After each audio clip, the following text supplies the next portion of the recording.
Ladies and gentlemen, welcome to the Uncensored CMO. Now, in this special series, we are partnering with our very good friends at NBCUniversal to do a special series focusing on CMOs that have used the game-changing power of sport to transform their brand. In this episode, I'm going to be joined by Todd Kaplan, the CMO of Kraft Heinz. Now, they are the owners of some of the world's most iconic heritage brands.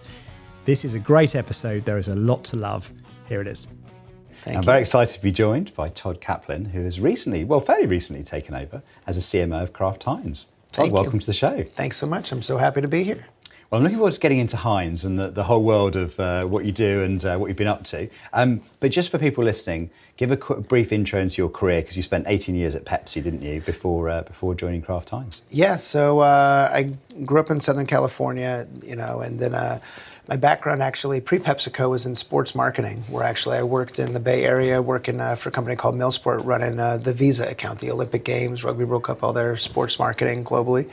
And then coming after business school is where I found PepsiCo and spent a number of years there working on a variety of every business under the sun there, if you name it, from big brands, small brands, running functional groups and all the different things. And started brands, worked on Pepsi, a variety of different things, and then came from there just most recently to Kraft Heinz for these last 10, 11 months. It's been great. It's been an awesome time. Fantastic. Yeah. Now, one thing that stood out when I looked at your LinkedIn profile was you worked on, obviously, the brand Pepsi, and you've worked on innovation as well. Of course. And you mentioned 21 consecutive quarters of growth. Yes. Which is pretty impressive for a mature brand. I mean, obviously, as a startup brand, you might expect to deliver that consistency. Yes. But how does a big brand, that's fighting one of the biggest, if not the biggest competitor in the world, achieve so much consistent growth? Yeah, on that brand, it was a tricky thing on Pepsi, because it was really about getting back in touch with our roots and understanding the challenger ethos that brand really, it's in its DNA. You think of the Pepsi challenge and the Coke versus Pepsi, all that. So at the time, it was really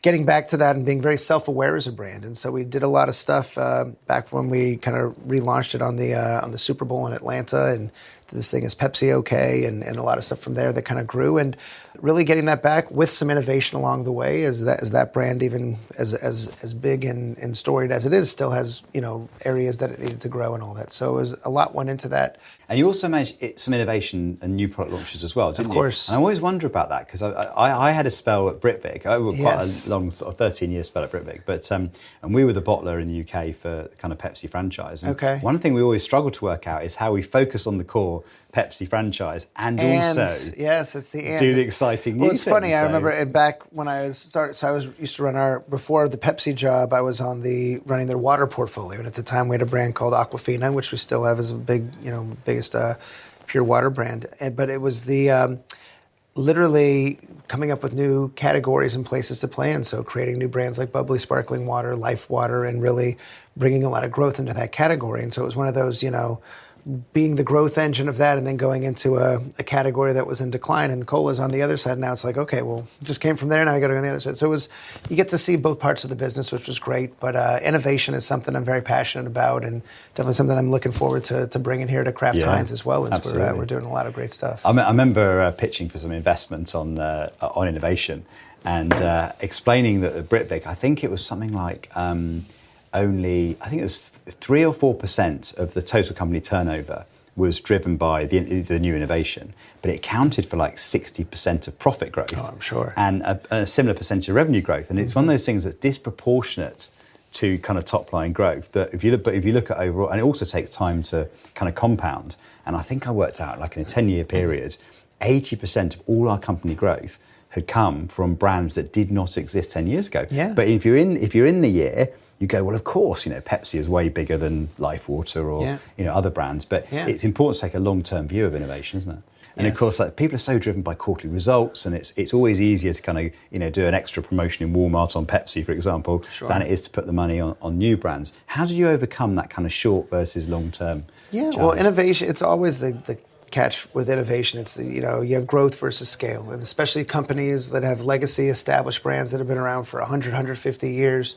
You've grown the category as the category has grown, and so it's about penetration, right? And so are you going to bring in new users? You're going to go through frequency and, stealing share from somebody else. And so it really just depends on the growth strategy of where you're at. But I think, listen, innovation is something that is very ripe for the food industry right now, as I'm here at Kraft Heinz, and it was like that in the beverage industry as well. And you're constantly seeing new entrants and coming up with something. You always need to be very insight-led, consumer-led throughout it all, and how you execute the proposition is really what dictates what brands are still standing 3-5 years after they're launched versus just trying new stuff. Yeah, no, that makes a lot of sense. So just under a year ago, you made the move from Pepsi after 18 years yes. In PepsiCo to Kraft Heinz. Now, they often say the US president gets 90 days to make an impression. But what was your approach to starting a new role and making an impact? Yeah, listen, I think like any new role, you want to get to immerse yourself in the business and the culture with the people, and so going on a listening tour and learning all the ins and outs of the business and what brands are, what the opportunities and areas of growth and issues and all that stuff. And one of the things that's been just most fascinating with starting is, Kraft Heinz in North America, 70 brands across 50 categories, which is amazing when you think about it. I'm coming from a place that had like snacks and beverages, as much as there's different categories of beverages and stuff, but like, there's such a distinctness in terms of the different business models and in how each brand is set up.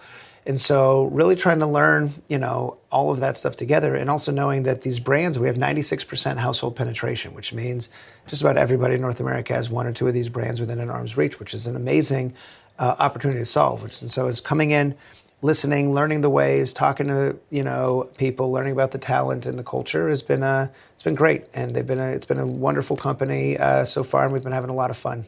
Now, you talked about the big portfolio of brands. It's a company that's got lots of rich history, global as well.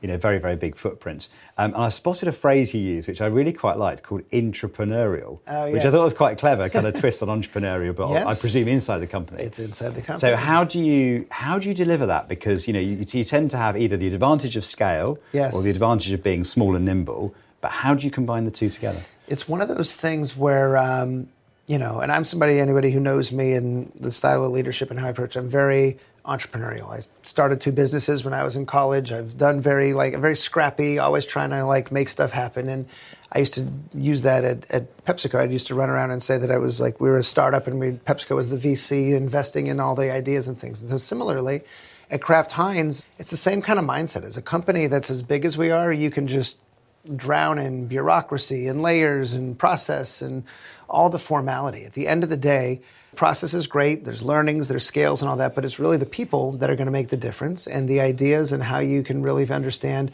where and how to get things done. And so a lot of times if you think like an entrepreneur, it's not about the resource you have. It's about how am I going to get it done and what's the best way, as opposed to coming in and being like, oh, well, our budget's only this, so we can only do this much. It's like, well, if you were running this company out of your basement, you'd probably think of it a little bit differently, right? And so it's finding ways to just provoke those kind of discussions and figure out how to break down some of the walls internally to really make some stuff happen, which is what we've just been starting to do. And any tips on how you organise yourself to do that? Because I know if I put my hat on back to sort of PepsiCo and Britvic days, we'd have like a 12-month calendar and 18-month lead time to do innovation, and 96 steps in the process. I remember it all in detail. Yeah, and it's a balance, because at the end of the day, you're not trying to just create chaos and just do random stuff. And hey, you need some process. And like you said, there's a planning cycle, there's a calendar, there's retail sell-in, there's all of those kind of things. At the same time, there's ways to get stuff done and without some of the formality and how to break things. And so a lot of it just needs to be embraced by the teams, needs to be embraced by our external agency partners, our internal cross-functional partners, and how you really connect much more deeply across the board and make sure that everyone understands where you're going. So there's this idea of a shared win. And am I right in saying that you've also in-housed part of it as well? The kitchen has been the kitchen, yeah, sure. So how does that help you kind of become more agile? Yeah, so we have an in-house creative agency called The Kitchen. They are wonderfully talented, and they have been on a tear lately. It's been great. And the interesting thing about an in-house agency, now there's a big trend in marketing about in-housing, and I think a lot of people have it wrong. A lot of people go to in-housing because they think it's like, oh, well, the value there, and it's the efficiency of having it in-house versus external, which is great, but that doesn't really strike me as a value proposition. The real value proposition of an in-house agency is your in-house. These people have a @kraftheinz.com email address, which means they should know the ins and outs of our brands. They should have deeper relationships. They should be like a core part of the leadership team of all these brands to be able to think and move quickly with the creative brain. When you think of a lot of agencies, like agencies don't sell anything. They're literally just a collection of humans to think about problems that you have and opportunities you want to go after. They're just humans that are wired maybe a little bit differently than the humans inside the walls of a big company. Bringing some of those type of humans inside the walls of a company and bringing them together is where you get some real magic happening when you start to really understand how to connect the dots and really make it happen. They've been doing great. I can really rate that. I worked at Suntory, and we had 2 soft drink brands, Lucozade and Ribena, in the UK. Sure. And we had an in-house team called TED, Technology, Entertainment and Design, which was kind of a cute wrapping for it. But what was, I remember the original business case was really, really simple. It's like, I remember they pitched and said, did you know we have 400 variations of the same trade adverts that we make every year, and we pay an external agency X thousands of pounds every time we make a change. Yep. And the bill was, I can't remember, it was like £600,000. They would happily take your money. Yeah, exactly. Totally. And like one person part-time was able to do all of the things that we were outsourcing. And anyway, I remember that was the kind of one of the original kind of business cases. But then where the benefit actually happened is something would happen, like we were facing sugar tax, or there'd be a reaction to a campaign. Within 24 hours, an idea had been proposed with an execution, and we could press a button and go live. Yep. And it was that kind of immediacy to kind of act at, I know people say act at speed of culture, but it is actually doing that because you're able to respond to kind of what's going on live, rather than going, I'll brief it in, it goes through traffic management, the agency gets 3 weeks, and they come back eventually, sort of thing. And that's it. And, the kitchen at Kraft Heinz has been phenomenal. They started off as kind of the social agency doing all the, running all the social handles for the brands. And we've now started bringing in more production, a lot of our product work that really showcases and heroes the product. Still driving a lot of these kind of culture things. We've submitted a bunch of stuff. We'll talk about some of the stuff here at Cannes. And they're just doing great work, firing on all cylinders. And again, it really all starts with just deep partnership with their brand partners and just understanding and empathizing with the problem to solve at hand. So it's been good. Now, it talks about partnerships. Any tips for working with external agencies? Because this is a question I get asked a lot. Because a lot of people listen who work in the creative industries. Of course. They want to understand their client better. Yep. And then there's a lot of kind of people I talk to, like you, who work very effectively getting the work kind of made and signed off. So any advice? Well, to be clear, and we still work with a ton of external agencies as well that are wonderful partners. And, it's funny that the creative process, creativity is messy and it's iterative, and that's what creativity is all about. But when you think of how clients and agency, it's this very linear, formal, you brief, they pitch, you buy, it's like all these words that just, you feel dirty. It's like selling and buying and pitching. And it's like at the end of the day, you're all trying to do the same thing. It's not about like, are you going to win the business? And very seldom is it going to be that the idea comes over the wall like perfectly ready to roll and you just say go, and then you just sit back and watch. It's always like, well, what about this? And how about this? And so getting rid of all that formality and almost meeting up at what I'd call like round zero, which is basically this idea, and I call this concept collaborativity. And it's basically trying to break down the walls between clients and agencies to just exist as people who are all co-conspirators. No one's a client, no one's an agency. We're all co-conspirators in service of a brand, trying to just do some cool shit, right? Like that's what it really is all about. And so how do you focus the discussions and the right brainstorms and all of that stuff to get the ideas out and separate the right ideas from the right executions? How do you deformalize the way of working so that most of the stuff happens over text, over quick chat, quick builds, all of that, versus waiting for the formal 3-hour review and the 12 creatives to come in and pitch 20 things, and so that has been something that when we've had a lot of success with our external partners, really breaking down those walls is where the magic is. And even when you walk around here at Cannes and you see some of the work, if you're to talk to everybody about every piece of work, I guarantee very few of those concepts were in a pitch deck, as is. They all were built, they all were iterated, a lot of them came across through, there's an insight, there's a thing here, and then a lot of texting, a lot of talking, a lot of building.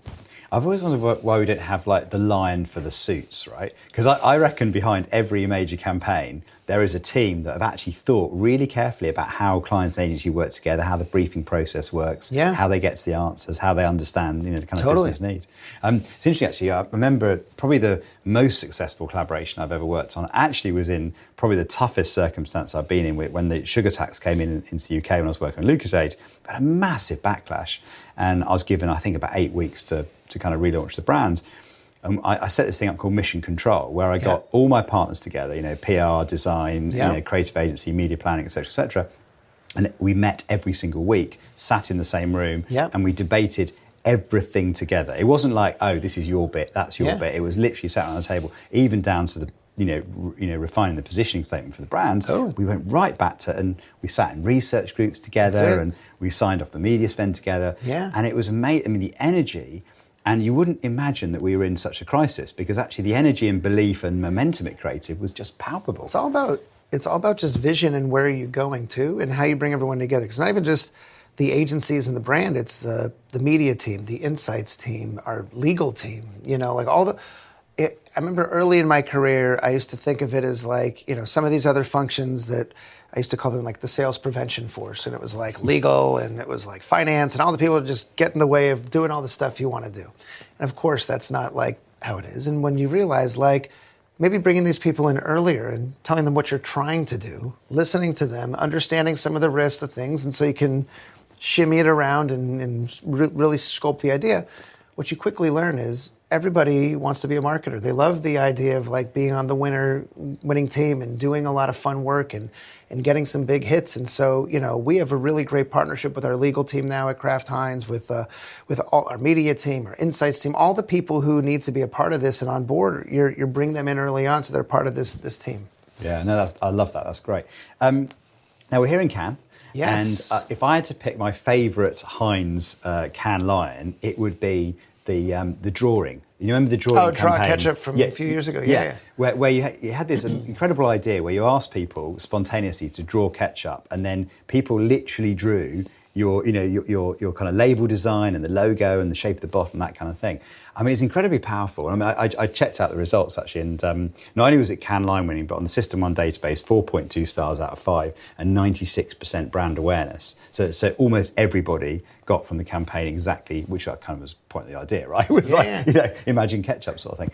But I think part of the reason I love that so much is it shows the power of brands that has got consistency of execution over so many years. I mean, how important is that kind of consistent execution, the design, how the comms all works together? Oh, it's massively important. And again, that campaign was before my time here at Kraft Heinz, and is one of the reasons why I'm here. Just the creative work that the team has done on Heinz, globally, leading up to, these last few years has been amazing. But I think when you think of that's the whole concept of brand building, brand architecture. It's about muscle memory in people's brains and understanding what a brand stands for. And when you said draw ketchup and everyone draws a Heinz bottle, like you're doing something You've right. Won, you have an icon, right? You have the color red, you have the keystone, you have the color of the bottle shape. There's certain cues.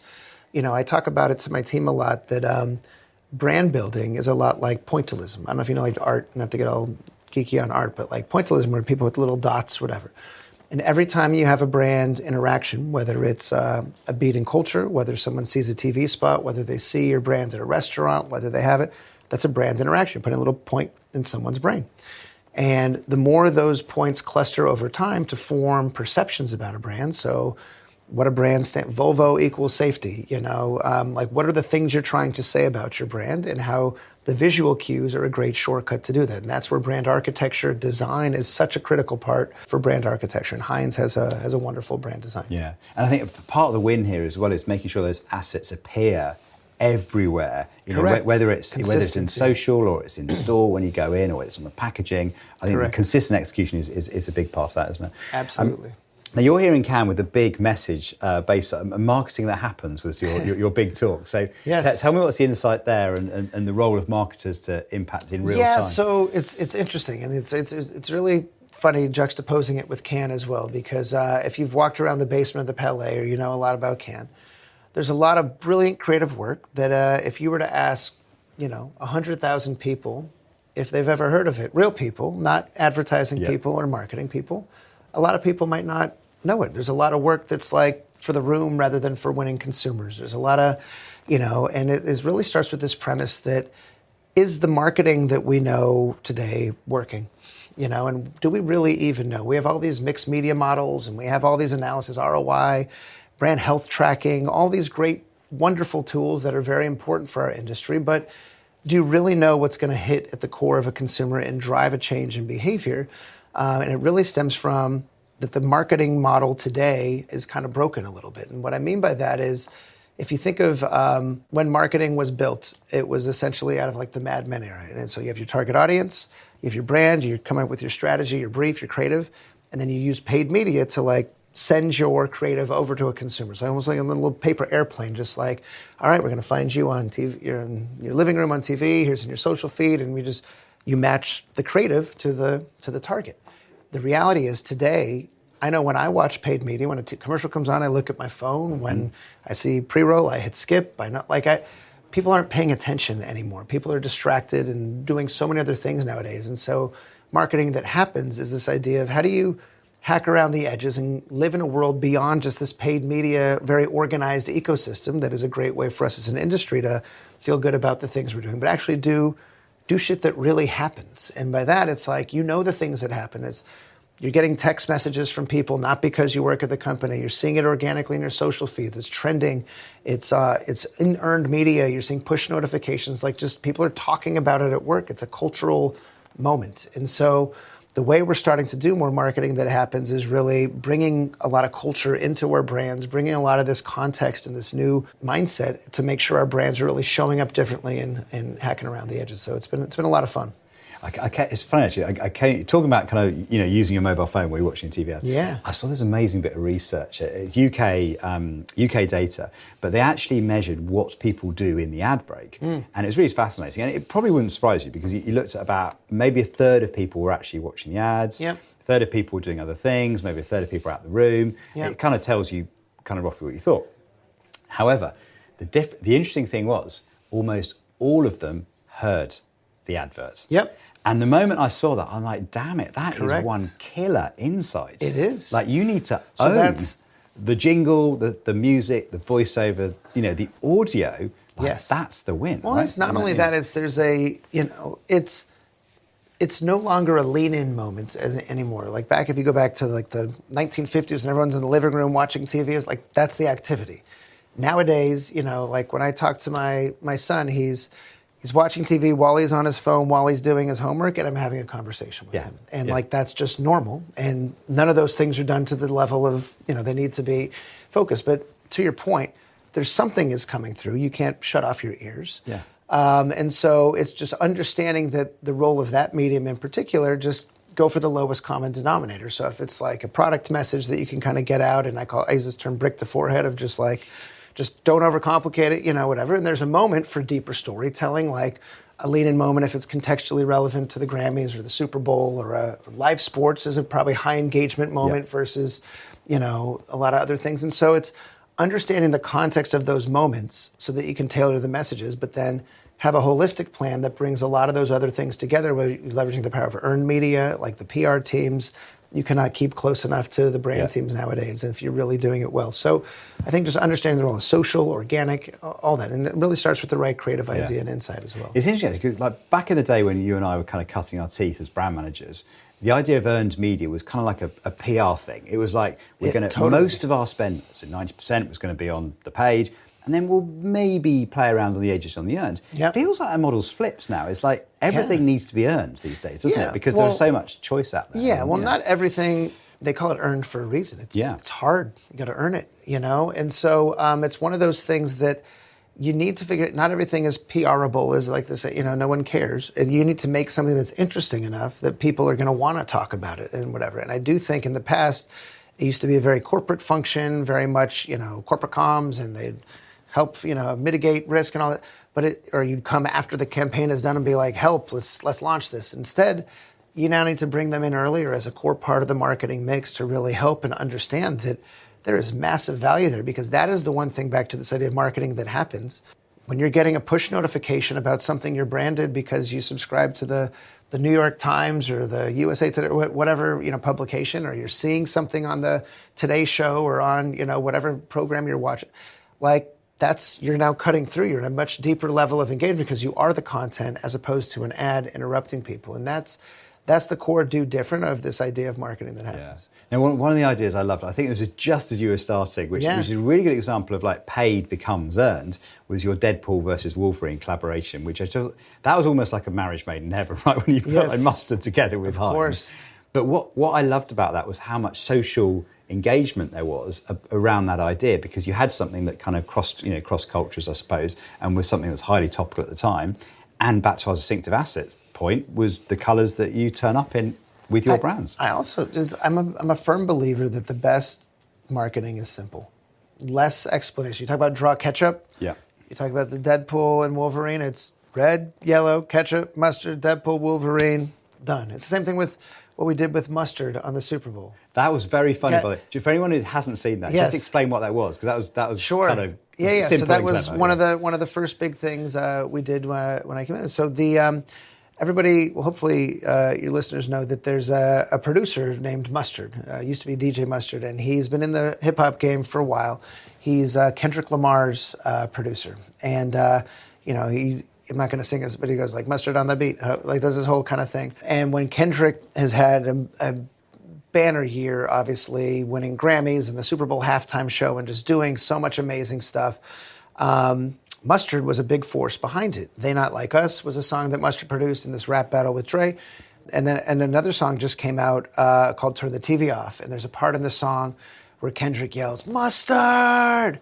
And the thing just became this memed, crazy thing, Pokemon, and all these people just doing like mustard, and became this like thing. And so we had been talking with Mustard for a while. He actually is a big fan of Heinz. Just his real name is Dijon. That's why he goes by Dijon. Mustard. His name is Dijon. I mean, of course. Yeah. And so he had a Heinz chain that he had already had just from like his owning his mustardness.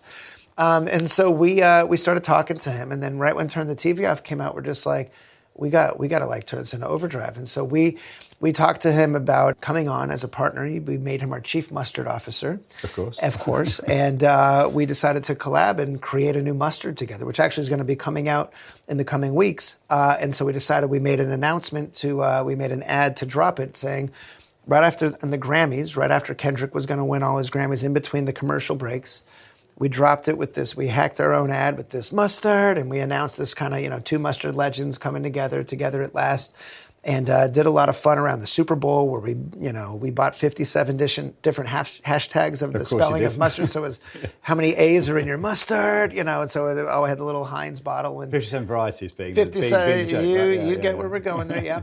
But so really at a time, and the thing just drove a ton of earned, a ton of engagement, and just really put. Mustard, which is very, mustard's always second fiddle to the ketchup. It's like the Robin to the Batman. And so Mustard was having his moment. Our mustard needs to have our moment as well. It was a lot of fun. I like it. Well, maybe one question to round up on then, which I'd love to ask CMOs when I have them on the show, is what makes a great CMO? There's a lot of things, I would say. I think it's, being curious, always be learning. As much as you know to be in the seat, you also don't know the more you know about marketing means the less you know about marketing, because it's always changing. There's always new things to learn about. There's always things like that. I would say, so not just be curious, I would say be empathetic, both with your consumers and with your team. Every organization is going through different, dynamics, different teams, different things going on in there, but just really empathize and learn about the consumer. And that's, I think, the last thing I would say is just continue to be that champion of the consumer. The role of marketing is to get the whole company thinking about being consumer first. That's table stakes in marketing, of course. There's to be consumer led, but a lot of times if you're in finance, if you're in sales, if you're in supply chain, supply chain's like, we could value engineer all the products and, save so much money if we made the label like this, or we did this, or, finance might say, hey, we want to change the budgets to do that, or whatever, all with the right intention, the right logic. But if it is a worse consumer experience, the answer is no. There should be, so understanding how to champion the consumer need, the consumer first thinking throughout the organization, I think is really important. I love that, because you call it table stakes, and yet it's so easy in every organization to drift. The drift away from consumer and focus on the finances, the supply chain, what the customer's screaming in your ear about the JBP. Yeah, and especially when times are tough. And these sales roles, and I empathize with our sales team because they're on the front lines getting beat up by someone's like, oh, we have a problem on this, or why isn't this business growing, or whatever. Hey, they just launched this, you should launch this. And it's like, no. Yeah. Should we? Let's talk about it. What's the 100%. Consumer need? And so it's very easy to just come down and say, do this. But to your point, that's I think one of the most important roles, because you have that C-suite. You're at the table with all the other functional leaders. You need to make sure you come correct. You sure do. Well, that's a perfect point to end. Be consumer first. I think it's probably the number one bit of advice for any marketer out there. Absolutely. Todd, thank you so much for coming on Uncensored CMO. You. It's great to have you, and great to see be you here. soon. Thank you. Appreciate it. Thank you very much for listening or watching Uncensored CMO. I hope you enjoyed that. If you did, please do hit the subscribe button wherever you get your podcast. If you're watching, hit subscribe there as well. I'd also love to get a review. Reviews make a big difference on other people discovering the show. So please do leave a review wherever you get your podcast. If you want to contact me, you can do. I'm over on X @UncensoredCMO or on LinkedIn, where I'm under my own name, John Evans. Thanks for listening and watching. I'll see you next time.